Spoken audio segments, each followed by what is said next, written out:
আসসালামু আলাইকুম প্রিয় দর্শক, মাস ৬ থেকে ৭ আগে এই মানচিত্র চ্যানেলেই একটি কন্টেন্ট করেছিলাম, যার শিরোনাম দিয়েছিলাম প্রতারণার বিপ্লব। যদিও বিপ্লব শব্দটা আমি ইনভার্টেড কমার মধ্যে ইউজ করেছিলাম, তার কারণ ২৪-এর এই আন্দোলনকে কোনোভাবেই বিপ্লবের সঙ্গে তুলনা করা যায় না, করার কোনো প্রশ্নই ওঠে না। তো কেন এই আন্দোলন প্রতারণামূলক ছিল, বা এই আন্দোলনে আহত নিহতদের সঙ্গে প্রতারণা করা হচ্ছে, সেই কথাগুলো যখন বলা হলো তখন অনেকেই যারা আমার শুভাকাঙ্ক্ষী তারা মনে করিয়ে দেওয়ার চেষ্টা করলেন, সতর্ক করে দিলেন যে এই মবের সময় এসে এই ধরনের বক্তব্য দেওয়া বা শিরোনাম করা একেবারেই ঠিক হয়নি। আবার যারা ক্ষিপ্ত হলেন তারা ফ্যাসিবাদের দোষর হিসেবে আখ্যা দেওয়ার চেষ্টা করলেন, নানান ধরনের হুমকি দিলেন। যদিও এই ধরনের ট্যাগ লাগিয়ে দেওয়া নতুন কিছু নয়, এর আগে পরে অসংখ্যবার এ ধরনের ট্যাগ লাগিয়ে দেওয়া হয়েছে, যেমনটা আওয়ামী লীগের সময় বিএনপি জামাতের দালাল বানিয়ে ফেলা হয়েছিল আমাকে। যাই হোক, এই কথাগুলো এ কারণে বলছি যে এটা যে স্রেফ প্রতারণার বিপ্লবে পরিণত হয়েছে সেই কথাগুলো খুব সহজভাবে আরও কঠিন শব্দে জানান দিয়েছেন বৈষম্য বিরোধী ছাত্র আন্দোলনের সাবেক মুখপাত্র, আন্দোলনের সামনের সারির নেত্রী উমামা ফাতেমা। তিনি স্পষ্ট ভাষায় বলেছেন যে এই যে সংস্কার, জুলাই শহীদ, আহত, এগুলো স্রেফ মুখের বুলি, এবং এই অভ্যুত্থানকে তিনি বাজার দরের কেনাবেচার সঙ্গে তুলনা করেছেন। এখন কি বলবেন? অনেকে বলবেন তিনি পদ পদবি পাননি, তিনি সামনের সারিতে স্থান করে নিতে পারেননি এনসিপিতে বা জাতীয় নাগরিক পার্টিতে, এই কারণে তিনি এই কথাগুলো বলছেন। বলার কোনো অবকাশ নেই যারা এইগুলো বলতে চান। তার কারণ উমা ফাতেমা শুরু থেকেই বৈষম্যবিরোধী ছাত্র আন্দোলনের ব্যানার থেকে কোনো ধরনের রাজনৈতিক দল গঠনের বিরোধিতা করেছেন। শুরু থেকেই বিভিন্ন গণমাধ্যমের সাক্ষাৎকারে তিনি স্পষ্ট করে বলেছেন। এবং উমা ফাতেমার সঙ্গে যখন আমি একাধিকবার কথা বলেছি, 1-to-1 সরাসরি কথা বলেছি, আমি তখনই বুঝতে পেরেছি উমা ফাতেমার এই সংগঠনে থাকার বা টিকে থাকার কোনো ধরনের সম্ভাবনা নেই। তাকে এখান থেকে সরে আসতেই হবে।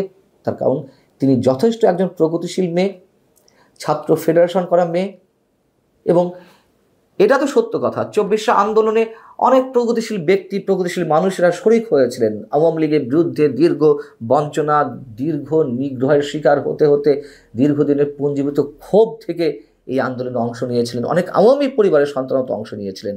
তো উমা ফাতেমা তো অংশ নেবেনই, খুব স্বাভাবিক।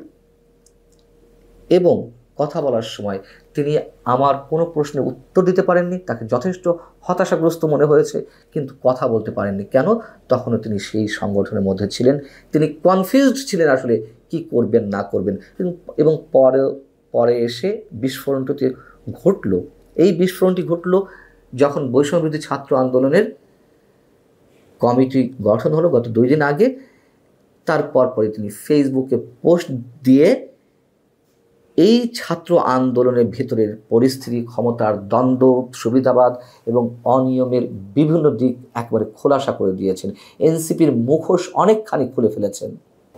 তিনি এই মন্তব্য করছেন, দলীয় লেজুর এবং প্রেসক্রিপশনের বাইরে এই ব্যানারটি যদি স্বাধীনভাবে কাজ করতে পারত, অর্থাৎ জাতীয় নাগরিক পার্টি বা এনসিপির নির্দেশনায় তো এই সংগঠনটি এখনো চলছে, তাদের কোনো ধরনের নির্দেশনা খবরদারি না থাকলে এই সংগঠনের যারা কাজ করতেন তাদের কারণে তাদের এনসিপি বা জাতীয় নাগরিক পার্টির অনেকের রাজনৈতিক ভবিষ্যৎ হুমকির মুখে পড়ত।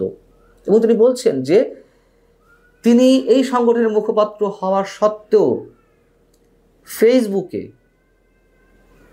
তার বিরুদ্ধে নোংরা প্রচারণা চালানো হয়েছে। এবং এদের সম্বন্ধে বলতে গিয়ে তিনি বলছেন যে কথিত সহযোদ্ধারা মানুষকে টিস্যু পেপারের মতো ব্যবহার করে এবং প্রয়োজন ফুরালে ছুঁড়ে ফেলতে এক মুহূর্ত নেয় না। প্ল্যাটফর্মের ভেতরের পরিস্থিতি বর্ণনা করতে গিয়ে তিনি এই সব কিছুকে বদ্ধ জলাশয় এবং পোকার মতো সুবিধাবাদীদের খেয়ে ফেলার মতন বিষয়ের সঙ্গে তুলনা করেছেন।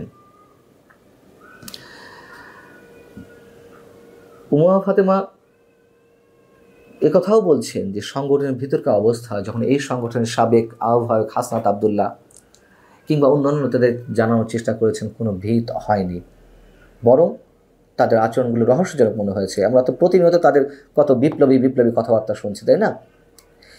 শেষ পর্যায়ে এসে তার ফেসবুক পোস্টে উমা ফাতেমা আরও শক্ত শব্দ ব্যবহার করেছেন। তিনি বলছেন, যারা তার সঙ্গে নোংরামি করেছে এবং অভ্যুত্থানকে বাজার দরে কেনাবেচা করেছে তাদেরকে তিনি ক্ষমা করবেন না, এবং তিনি বৈষম্যবিরোধী ছাত্র আন্দোলনের ছাত্রদেরকে পড়াশোনার টেবিলে ফিরে যেতে বলেছেন। এই শব্দটা আমাদের কাছে খুবই আশ্চর্যজনক, এই কারণে যেই ছাত্ররা বাংলাদেশ পাল্টে ফেলার স্বপ্ন দেখায়, নিজেরা রাজনীতিবিদ হয়ে উঠেছে, কখনো পড়াশোনার কথা তাদের মুখ থেকে আমরা শুনিনি, কাউকে পরামর্শ দিচ্ছে অথবা দেশের শিক্ষা সংস্কারের জন্য তারা কোনো দাবি তুলছে। কি অদ্ভুত! ঠিক একইভাবে ডক্টর মোহাম্মদ ইউনূসের কথা বলা যায়, কখনো তিনি ছাত্রদের উদ্দেশ্যে পড়াশোনায় মনোযোগী হতে বলেননি।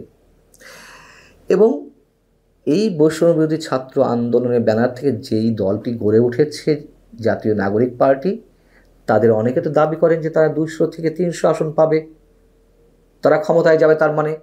অথচ আন্তর্জাতিক গণমাধ্যম দ্য ইকোনমিস্ট গত একদিন আগেই তারা যে প্রতিবেদনটি প্রকাশ করেছে এবং তারা তাদের জরিপের কথা জানিয়েছে, যেখানে দেখা যাচ্ছে এনসিপির জনপ্রিয়তা মাত্র 5%।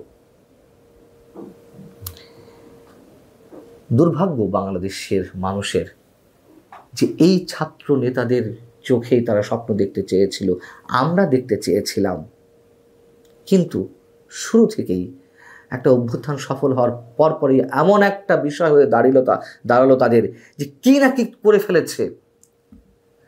দখলবাজি, চাঁদাবাজি, তদবির বাণিজ্য, সন্ত্রাসী কর্মকাণ্ড, মবে নেতৃত্ব দেওয়া, লবিং, গ্রুপিং, ক্ষমতা লিপ্স হয়ে পড়া, ক্ষমতায় যাওয়ার জন্য যা ইচ্ছে তা করা, ভিন্ন রাজনৈতিক দলের সিনিয়র নেতাদেরকে সম্মান করে পর্যন্ত কথা না বলা, এই জায়গায় এসে পৌঁছেছে এই নেতারা।